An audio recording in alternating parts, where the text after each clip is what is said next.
Rayuan maut Udin ajak 3 janda check-in, gasak motor korban saat lengah.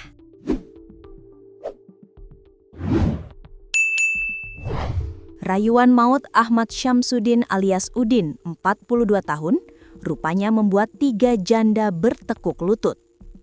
Ketiganya adalah Pon, 56 tahun asal Sambikrap, kota Surabaya, IN, 46 tahun warga Kedung Pring, Lamongan, dan IM, 44 tahun warga Gurah, Kabupaten Mojokerto.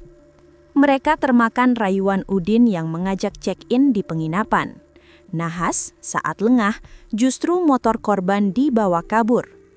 Hal ini dikonfirmasi oleh Kasat Reskrim Polres Mojokerto, AKP Aldino Prima Wirdan. Ia mengatakan, Udin memang sengaja mencari korban yang tidak memiliki suami atau janda di media sosial Facebook. Pelaku mengajak bertukar nomor telepon, kemudian intens berkomunikasi melalui WhatsApp hingga menjalin asmara. Setelah korban terpikat, ia melancarkan strategi selanjutnya. Udin mengajak korban liburan ke tempat wisata dan check-in di sebuah penginapan di Pacet, Mojokerto. Di sanalah mereka melakukan hubungan badan. Pria asal Kesamben, Jombang, Jawa Timur ini memanfaatkan kelengahan korban setelah berhubungan badan dengan membawa sepeda motor milik korban.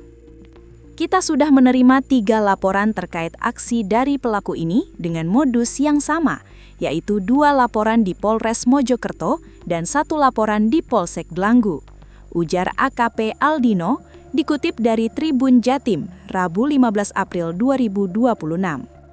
Menurut AKP Aldino, pada kejadian pertama, pelaku menemui korban di wilayah Surabaya, kemudian diajak ke warung bakso di kawasan Soo, Kabupaten Mojokerto.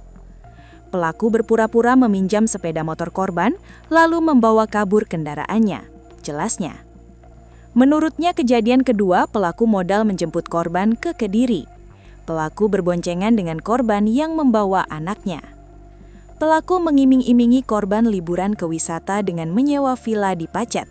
Namun di tengah perjalanan menuju Pacet, pelaku tiba-tiba berhenti lalu menyuruh korban dan anaknya membeli makanan di salah satu swalayan Delanggu.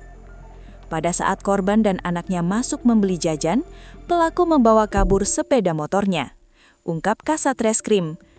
Merasa aksinya berjalan mulus, pelaku kembali mengulangi perbuatannya sampai 3 kali.